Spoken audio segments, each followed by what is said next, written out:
आत्मा अपने श्रेष्ठ भक्तों को, श्रेष्ठ आत्माओं को आकर मिलता है। और वही बता रहा है, ये वेद बता रहे हैं। और ये दास तो आपको पहले बताया करता, ये वेद तो अभी देखने लगा है ये दास।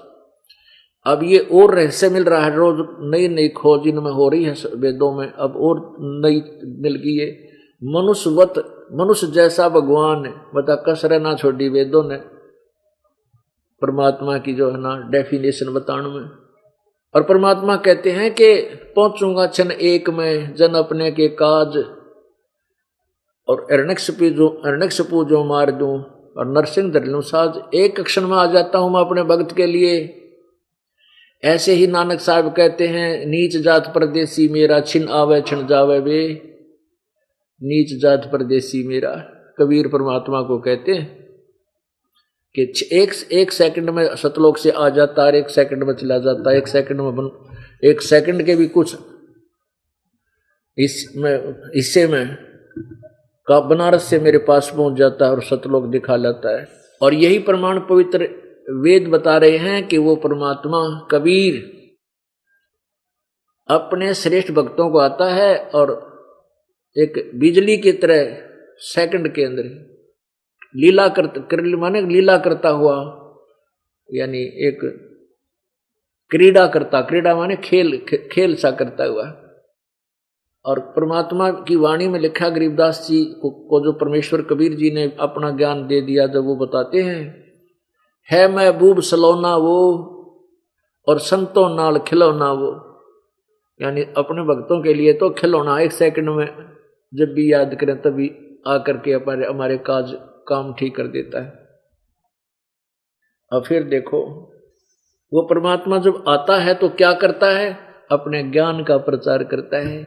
ये देखिएगा, ये आपने ऋग्वेद मंडल नंबर 9 सूक्त 86 का 26 मंत्र पढ़ा कि परमात्मा यज्ञ करने वाले यजमानों के लिए परमात्मा सब रास्तों को सुगम करता हुआ और उनके विघ्नों को मर्दन यानी नष्ट करता है और उनको पवित्र करता हुआ और अपने रूप को सरल करता हुआ वह कांति में यानी तेजो में परमात्मा कबीर, हम इसको कबीर देव ही लिखकर चलें, विद्युत के समान बिजली की तरह क्रीड़ा करता हुआ, यानी एक जैसे बिजली चमके इतने माले नीचे आ जाता है। तो वर्णीय पुरुषों को, श्रेष्ठ पुरुष भक्तों को प्राप्त होता है। फिर क्या करता है, 27 में क्लियर किया है, प्रेम की सैकड़ों धाराएं को नाना रूप में सतिथि को लाभ कर रही हैं, परमात्मा को प्राप्त होती हैं। प्रकाश पुंज परमात्मा को, प्रकाश पुंज, तेज पुंज कहो चाहे प्रकाश पुंज कहो, तेज पुंज तंदे धर कर ईश्वधम को भेंट ही। प्रकाश पुंज को बुद्धि वृत्तियां विषय करती हैं, जो परमात्मा ये है दिव्य तृतीय पृष्ठे धूलोक के तीसरे पृष्ठ पर विराजमान है। पृष्ठ माने एक स्थान पर, पृष्ठ संस्कृत में अब शब्द को उसमें देखना, पृष्ठ माने एक स्थान पर, ऊपर तीसरे पृष्ठ पर यानी तीसरे लोक में, धूलोक में यानी सतलोक के तीसरे पृष्ठ पर विराजमान है। यानी एक देशी हुआ और प्रकाश रूप है, उसको बुद्धि वृत्तियां प्रकाशित करती हैं। अब ये क्या क्लियर चल रहा है कि परमात्मा कैसा है, मनुष्य सदृश है, साकार है। कहाँ रहता है वो? सतलोक में, तीसरे लोक में रहता है, तृतीय धाम में। इसी ऋग्वेद मंडल नंबर 9 के सूक्त 96 में, और देखो सूक्त 96 में कितना क्लियर कर रखा है मेरे मालिक। अब परमात्मा की वाणी सिद्ध होगी कि मोती मुक्ता दर्शत नाही, ये जग है सब अंदरे, दिखत के तो नैन चश्मिन के फिरा मोतिया बंदरे। ये दिखत के तो आँखें यानी विद्वान दिखाई दे थे ये सब धर्मों के जो आने वाले समय, क्योंकि ये ग्रंथ तो सही हैं पर इनको ना समझ कर जो हमारे प्रचारक गुरुजी थे वह नकली थे, उनका मोतियाबिंद था, अंधे थे, अंधे माने ज्ञानहीन। आपके सामने है कि वेदों के ज्ञाता को हमें इनको पता नहीं वेदों में लिखा क्या है। तो दिखत के तो नैन चश्म इनका फेरा मोतिया बिंदरे, जिसको सफेद मोतिया हो जाता उसकी आंख बहुत स्वस्थ दिखाई देती हैं, बहुत अच्छी हैं। गणाएं दिखता होगा इसने, पर उसने दिखता कति नहीं। तो ये महर्षि और ये ऋषि जो गुरु, ये जितने मंडलेश्वर थे, ये सारे सबका मोतियाबिंद था अज्ञान का। ये तो इस परमेश्वर ने आकर के अपने ज्ञान को कुछ पुण्यात्माओं को स्वयं दिया, फिर उनकी अमृतवाणी आज हमारे सहयोग में, समर्थन में हमें मिली। तो फिर इस दास का मोतियाबिंद का ऑपरेशन कर दिया परमेश्वर ने, और फिर दास ने यो हॉस्पिटल खोल लिया अज्ञान के मोतियाबिंद हटाने का। अब लाखों का मोतियाबिंद का ऑपरेशन कर दिया, साफ कर दिए। अब इस प्रकार पूरे पृथ्वी पर ये मोतियाबिंद का नाश हो जाएगा और बुराई छूट जाएंगी, बड़ी प्यार से जनता रहा करेगी। अब हमारे भक्त थोड़े से हैं, 10, 12, 11 लाख होंगे, तो इनमें और समाज अरबों में है, खरबों में।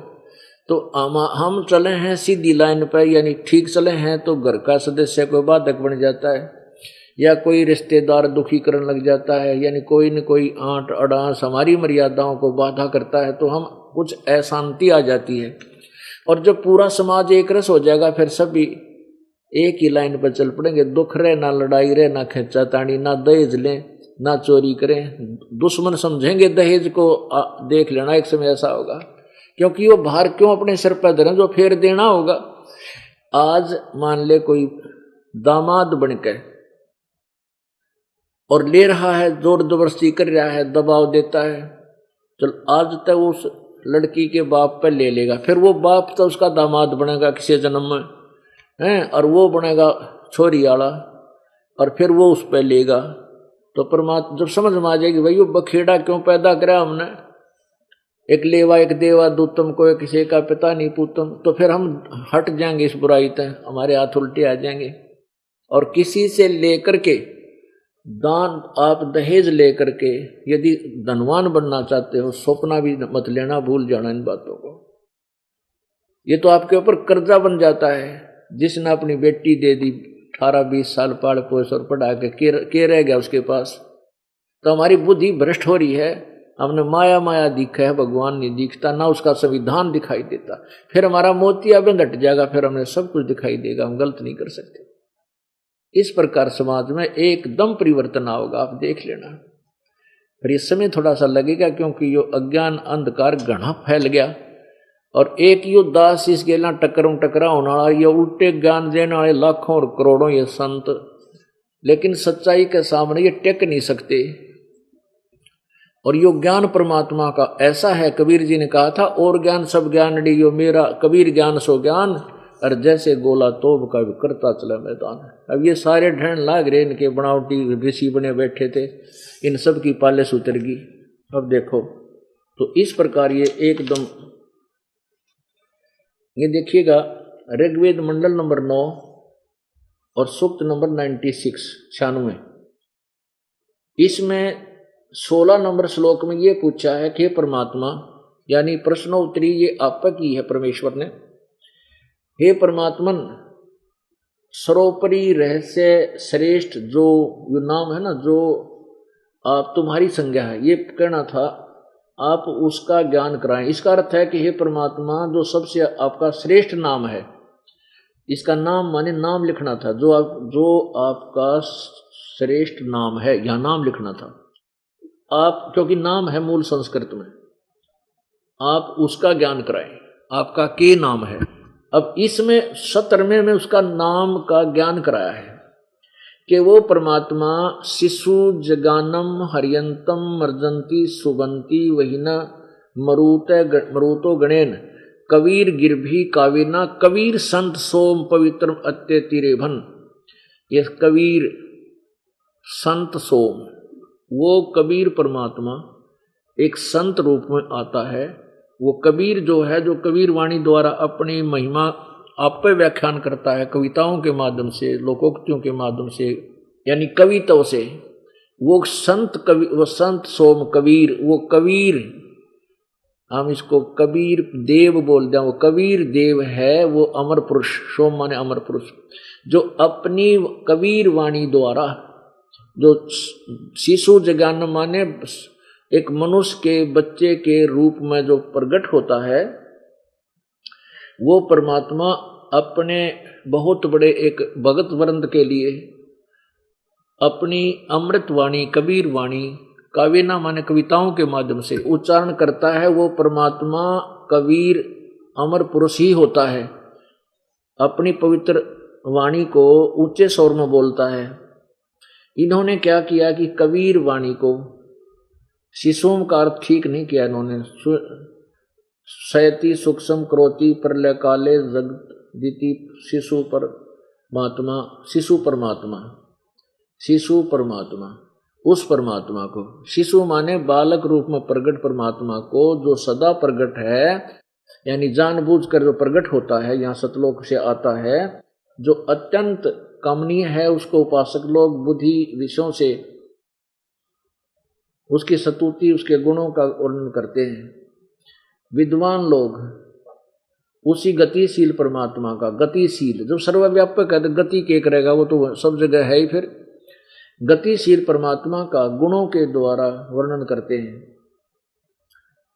और कवि लोग, देखो कवि लोग वाणी द्वारा, अरे तेरा गजब भैया, कबीर गिर भी, हम यहाँ लिख दें कबीर माने कबीर वाणी द्वारा, कबीर माने कबीर, कबीर वाणी द्वारा, इन्होंने लिखे रखा है, कबीर माने कबीर, कबीर लिख दें, कबीर वाणी द्वारा कविताओं से, कविता माने कविताओं से, वो कबीर परमात्मा अपनी कबीर वाणी द्वारा कविताओं से, अपनी वाणी को कविताओं से बोलता है, यानी कविताओं के माध्यम से, लोकोक्तियों के माध्यम से।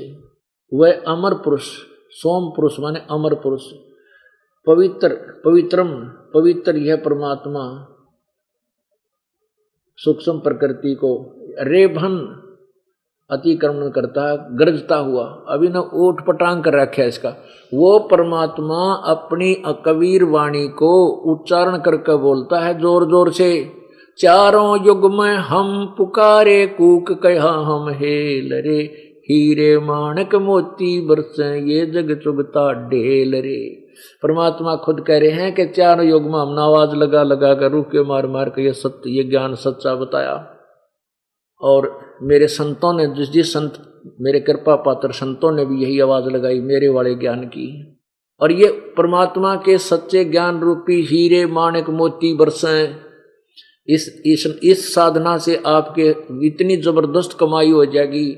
आप ये नहीं करते, ये जग चुगता ढेल रे, ये कंकर पत्थर डले इकट्ठे करता फिरता इधर उधर धक्के खा के नकली संतों के पास जाके, पर भी लेन जात है दुनिया, हमरा ज्ञान किने ना सुनिया। परमात्मा आखिर में रो के कहते हैं, ये पर भी लेन जात है दुनिया, धक्के खानते अंडे जोड़ा पर तालाबा पर नहाने जाते हैं, और हमरा ज्ञान किने नहीं सुनिया, हमारा ज्ञान किससे नहीं सुना।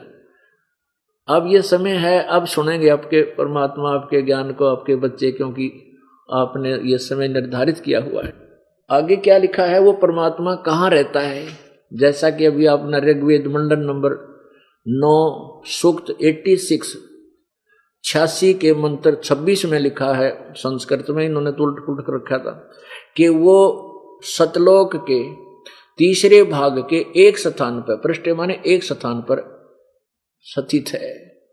यहाँ देखो सतलोक में, अब यहाँ देखो 18वें में स्पष्ट किया है, ऋग्वेद मंडल नंबर 9, अब ये 96 है, वो 86 था पहले, 96 के चल रहे हैं, 16, 17 और ये 18वें में स्पष्ट किया है।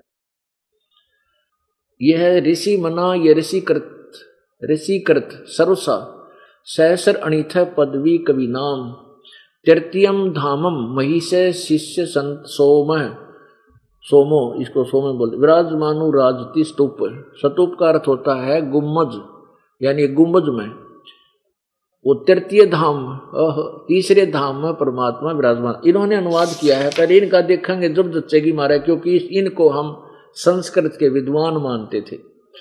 सोम स्वरूप परमात्मा यानी अमर पुरुष परमार परमात्मा पालन की इच्छा करता हुआ जो महान परमात्मा तृतीयम धामम देवयान पितृयान इन दोनों से पृथक तीसरा जो मुक्ति धाम है उसमें विराजमान है।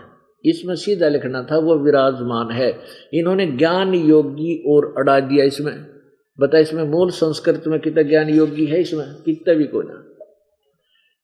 ऋषि मना ये ऋषि कृत सवसर सा सैंसर अनिथ पदवी कवि नाम तृतीय धामम ये तीसरे धाम में महिषी शिष्य संत सोम विराजमान राजती स्तूप वो परमात्मा इसका अर्थ क्या है कि जैसे यहां लिखा ना वो संत कबीर संत सो वो परमात्मा कबीर ही होता है जो अपनी वाणी को कबीर वाणी द्वारा बोल के और कविताओं के माध्यम से कहता है। वो परमात्मा संत रूप में प्रकट होता है। संत कहो चाहे ऋषि कहो। तो यहाँ कहते हैं ऋषि मना या ऋषि कृत जो संत रूप में या ऋषि रूप में परमात्मा प्रकट होता है उस ऋषि के द्वारा कृत माने उसके द्वारा बोली गई। सहस्रानिथा माने हजारों वाणी बोलने से कविताओं के द्वारा बोलते हैं उसके द्वारा लिखी गई है तो उससे वो कवि प्रसिद्ध कवियों की पदवी प्राप्त करता है। और वो ऋषि मना माने साधु स्वभाव के भक्तों के लिए उनके ऋषि कृत यानी उस ऋषि द्वारा यानी संत रूप में प्रकट परमात्मा द्वारा लिखी गई वो वाणियां सहस्र अनथा माने हजारों वाणी लाखों वाणी असंख्य वाणी वो स्वर्ग सा माने स्वर्ग जैसी स्वादिष्ट आनंददायक होती है उनके लिए। और वो परमात्मा कहाँ रहता है कि तीसरे धाम की तृतीय धामम महिष यानी उस सुदृढ़ पृथ्वी को शिष्य मन स्थापित करके जैसे अनामी लोक में रहता भगवान वहां से फिर नीचे की तीसरे धाम अनामी लोक तय अलख लोक फिर अगम लोक और फिर तीसरा सतलोक उसमें आकर के वो एक मनुष्य रूप में एक टिल्ले यानी गुम्मज के अंदर विराजमान है। इसमें कितने ज्ञान योग्य नहीं इन्होंने तो अड़ंगाकरण का ठेका ले रखा था। ये देखो वो सोम स्वरूप परमात्मा यानी सत्य पुरुष अमर पुरुष सोम माने अमर परमात्मा पालन की इच्छा करता हुआ जो महान परमात्मा वो बड़ा भगवान है। तृतीयम धामम इसको देखेंगे संस्कृत को वो देवयान और पितरान है। इन्होंने जैसा ज्ञान था अपने तरफ से बोला है लेकिन वो तीसरा जो मुक्ति धाम है उसमें विराजमान है। ये ज्ञान योग्यता ने अड़ंगा करना था इसका कर दिया। जो अनुराजती यानी तेजों में शरीर में प्रकाशित है इन्होंने ऐसा लिख दिया। कवि नाम पद्मी जो कर्णदर्शियों की पदवी अर्थात मुख्य स्थान है। सहस्र अनिथ अनंत प्रकार की सत्वनीय। अब सहस्र अनिथ का अर्थ होता हजारों प्रकाशंक प्रकार की अनंत प्रकार की वाणी। ऋषि मना सर्व ज्ञान के साधन स्वरूप मन वाला वह परमात्मा जो ऋषिकृत सब ज्ञानों का प्रदाता। ऋषिकृत माने उस ऋषि रूप में प्रकट संत द्वारा ऋषि द्वारा की गई यानी बनाई गई वो वाणियां बोली गई सवरसा सूर्य आदि को प्रकाशक एक तरह के। अब पुण्य आत्माओं आगे देखो ओहो और 20 में फिर कमाल कर दिया साकार बता दिया। अब 17-18 में नाम बता दिया भगवान का कि नाम है कबीर देव। और 18 में ये भी बता दिया कि वो तीसरे धाम में साकार विराजमान है बैठा है। एक देशीय परमात्मा सर्वव्यापक नहीं है वो तो एक देशीय एक स्थान पर रहने वाला लेकिन उसकी जो रेंज है भगवान की जो निकल रही शक्ति है वो सर्वव्यापक है। परमात्मा की जो शक्ति है वो उस शक्ति व्यापक है सर्वव्यापक है और उसका कंट्रोलर वो स्वयं परमेश्वर है लेकिन परमात्मा साकार है। अब कई भ्रमित कर देते हैं कि परमात्मा साकार है मनुष्य जैसा है तो अंतर्यामी क्यों कर होगा अंदर की क्या जानेगा वो। अब जैसे एक ये अल्ट्रासाउंड की मशीन है या साकार है और अंदर की सारी चीज बाहर जान लेती है यदि यह भी अंतर्यामी है तो भगवान ने क्या दिक्कत होगी अंतर्यामी होने में। नस नस ढूंढ लेता अब अंदर की कौन सी बीमारी की थोड़ी सी भी टेक वहां भी बाहर आ जाती है तो परमात्मा क्यों नहीं अंतर्यामी हो सकता जो साकार होकर के। तो ये उल्टी थ्योरी फिट कर दी अनाड़ियों ने ज्ञान था को ना अपना ही विधान अपना सिद्धांत बना दिया भगवान को निराकार सिद्ध करने के लिए वेदों और ग्रंथों का अनर्थ कर डाला, उनके अर्थों का अनर्थ कर दिया। अब देखिएगा, यही ऋग्वेद मंडल नंबर 9 सूक्त नंबर 96 चल रहा है। अब आपने 18 श्लोक पढ़ा, अब 20 में देखो, ओह, वह परमात्मा जिस प्रकार एक संघ को उसका सेनापति प्राप्त होता है, इसी प्रकार ब्रह्मांड रूपी कोश को प्राप्त होकर उच्च स्वर से गरजता हुआ, ओह, उच्च स्वर से गरजता हुआ वह ब्रह्मांड रूपी विस्तृत प्रकृति खंड में भली भांति प्रविष्ट होता है। यानी एक देश में है, एक साकार है, एक तरफ से चलकर वहां आया, जैसे कि मरिय माने मनुष्य, जैसे कि मनुष्य सोबर शरीर को धारण करता हुआ अत्यंत गतिशील पदार्थों के समान प्राप्ति के लिए गतिशील होता हुआ धनों के लिए कटिबद्ध होता है, उसी प्रकार प्रकृति रूप ऐश्वर्य को धारण करने के लिए परमात्मा सदैव उद्यत है। अब देखो, जिस प्रकार मनुष्य सोबर शरीर धारण करता है, ऐसे ही परमात्मा और अत्यंत गतिशील पदार्थों के समान प्राप्ति के लिए गतिशील होता है, यानी चलता है। जिस प्रकार मनुष्य क्लियर कर रहा वेद के, जैसे मनुष्य शरीरधारी है और अपने काम के लिए वो भी प्रस्थान करता, ऐसे ही परमात्मा उस सतलोक से चलकर अपने जहां पर वो विराजमान है, उस तीसरे धाम से चलकर, और यहां जैसे एक राजा सेनापति की तरह, सभापति की तरह मुखिया होता है ऐसे बहुत बड़े सेना का, तो वो ऐसे एक गुरु रूप में बहुत बड़े भगत वृंद का हेड होता है, मुखिया होता है। 64 लाख से सोए थे कबीर परमेश्वर के सन 1398 से लेकर सन 1518 तक 120 वर्ष में, तो वो 64 लाख शिष्यों का वो मुखिया था। वही वेद बताते हैं कि वो जैसे सेनापति होता है एक बड़ी सेना का समूह का, ऐसे वो परमात्मा उनका मुखिया होता है और वो ज्ञान देता है, हजारों वाणी दे, असंख्य वाणी बोलता है।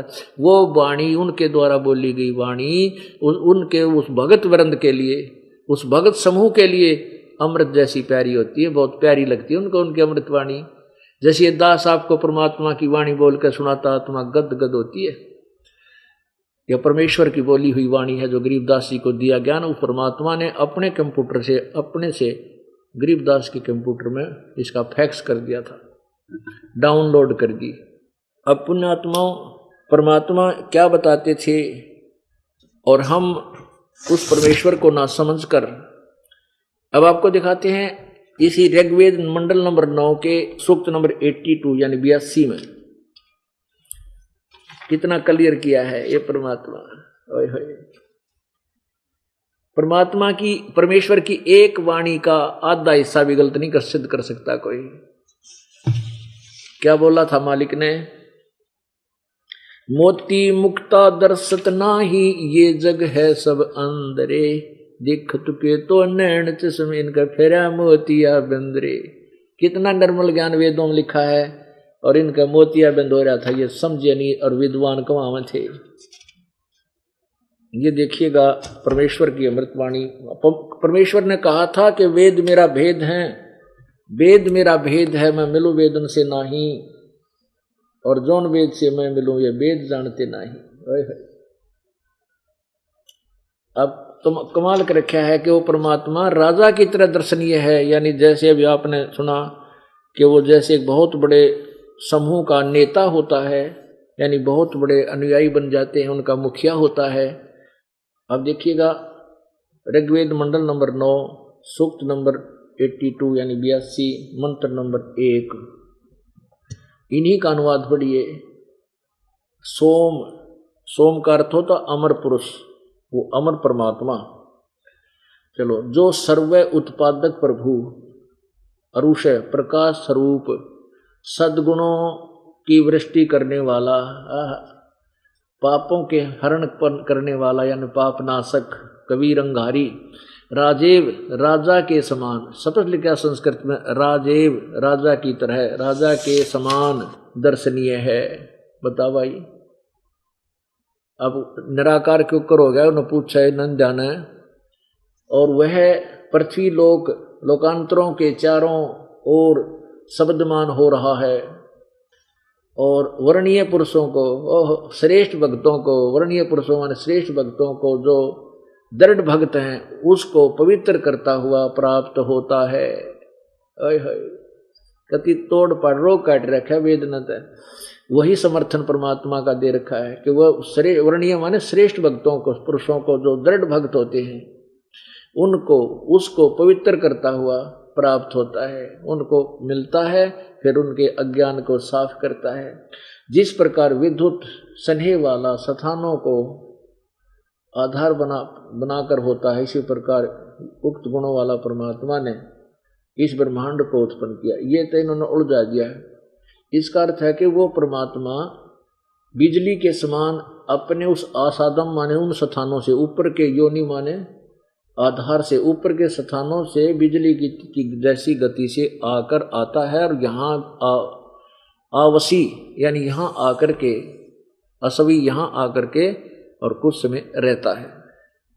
इतने ढेर सारे प्रमाण परमात्मा ने खजाना दे दिया इस कतियो पुण्यात्माओं। और इब भी मारे समझ में नहीं आओगे तो मारे कैसे, फिर नालायक नहीं जो भगवान को अब भी नहीं समझेंगे। तो क्या बताते हैं,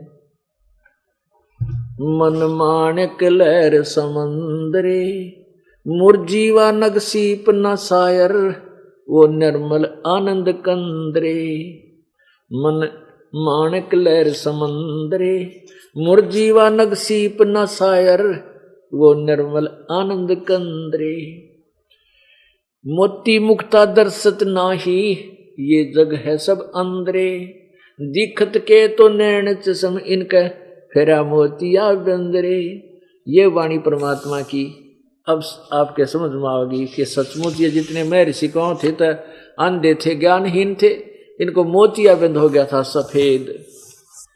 अब परमेश्वर की वो वाणी जो परमेश्वर कबीर देव ने जो अपने प्यारी आत्मा अपने श्रेष्ठ भक्त गरीबदास जी के कंप्यूटर में अंतःकरण में डाउनलोड की, फिर गरीबदास जी ने अपने कंप्यूटर अपने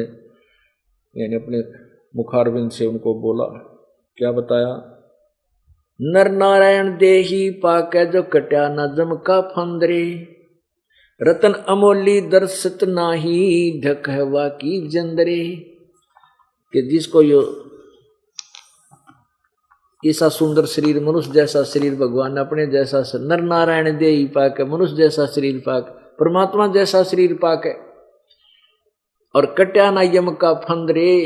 अरिबी जय काल का जाल नहीं कट्या तो धिक्कार है वाकी जंदरे। उनकी जिंदगी को भी धिक्कार है ऐसे मनुष्य को। पूर्ण ब्रह्म रते अविनाशी, पूर्ण ब्रह्म रते अविनाशी जो भजन करे उस गोविंद रे। भाव भक्ति जा हृदय होई फिर क्या कर है सुरपति इंद्रे। इंद्री कर्म ना लगे लगारम जो भजन करे निर्द्वंदरे। गरीबदास जग कीर्ति होगी जब लग सूरज चंद्रे। कहते हैं सच्ची भक्ति करोगे ना तुम्हारी इतना आनंद आओगा, आपको यहाँ भी सुकर सतलोक में जाओगे, आपके सामने यहाँ देवताओं का राजा इंद्र का राज्य भी आपके लिए व्यर्थ होगा। वो कुछ भी नहीं, आपका जो सुख आपको होगा इस भक्ति से। अब परमेश्वर की वो वाणी गरीबदास जी महाराज ने आज से 250 वर्ष पहले बोली थी, और उनको आज तक वो गरीबदास जी के अनुयायी नहीं समझ पाए ये कहना चाहते थे। क्योंकि परमात्मा ने कबीर सागर में कबीर जी ने लिखा है, परमेश्वर जी ने, कि ये बर्म में पंथ तक जो गरीबदास पंथ है ये सब महिमा तो मेरी ये गाओगे और मेरी वाणी को पढ़ करके इसका निर्णय करने की चेष्टा करेंगे, पर इनको कोई हिसाब किताब आवे को ना इसका। और असंग जन्म ये स्थिर सतलोक नहीं जा सकते। फिर बर्म में पंथ में, गरीब दास वाले पंथ में हम ही चले आवें। ये दास उस गरीब दास पंथ से ही अलग हुआ है। और परमात्मा की वाणी तो ग्रंथ साहब में दास इस कबीर पंथ सागर में तो दास ने सन 2005 में देखी, और सन 1988 से दास को उपदेश प्राप्त हुआ था मेरे गुरुदेव तक जो गरीब